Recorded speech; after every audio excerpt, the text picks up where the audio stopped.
Yet, as the next stanza says, yet even these bones from insult to protect, some frail memorial still erected nigh. But he says there is a need to protect their bones in their graves.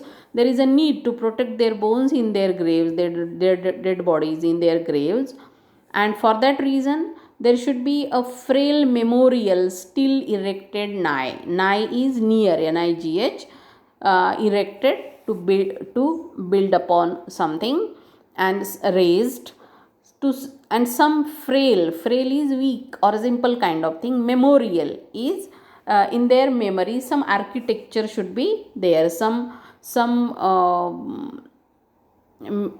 kind of memorial or some kind of stone should be placed on their graves. Some frail memorial still erected nigh, with uncouth rhymes, uncouth with simple rustic kind of poetry, and shapeless sculptor, it's a decorative piece of architecture. So there should be some, even though not so beautiful, shapeless sculptor decked raised, put upon the graves of these simple villagers. Implores, requires, forces one to give. Implores, the passing tribute of a sigh, निश्वास टाकणे, and tribute is the homage paid for the memories of a dead person.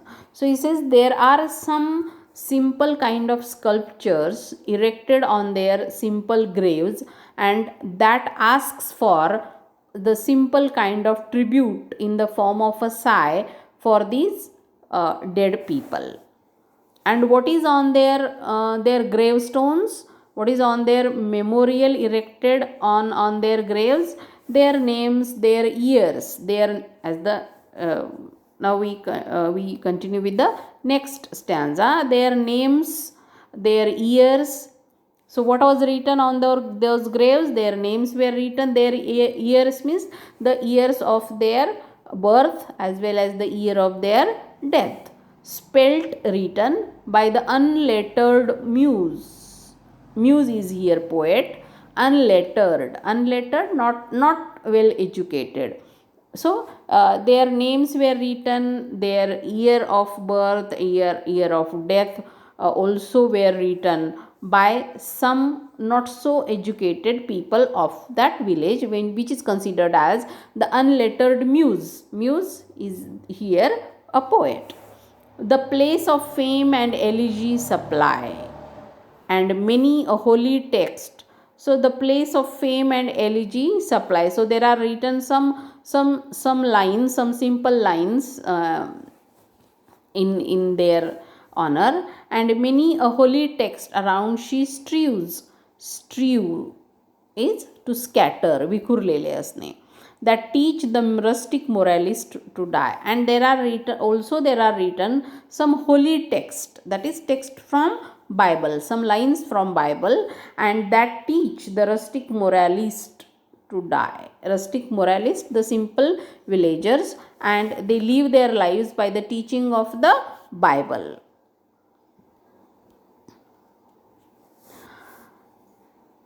For who, next stanza, that is stanza number 22. For who to dumb forgetfulness a prey, displeasing, anxious, being ever resigned, left the warm precincts of the cheerful day.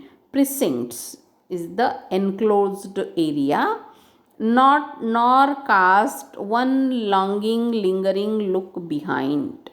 So he says, for the speaker is talking about the people, for who to dumb forgetfulness a prey. So all these things are written on their graves for those who forget, who are the praise of victims of dumb forgetfulness. They forget.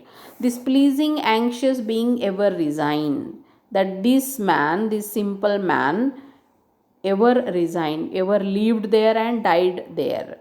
Left the warm precincts of the cheerful day. So this man lived his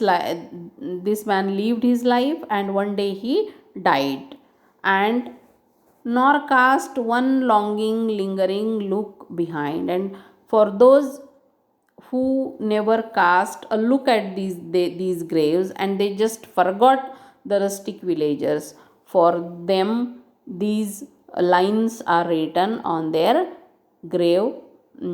gravestones on their graves. We'll stop here and continue in another video.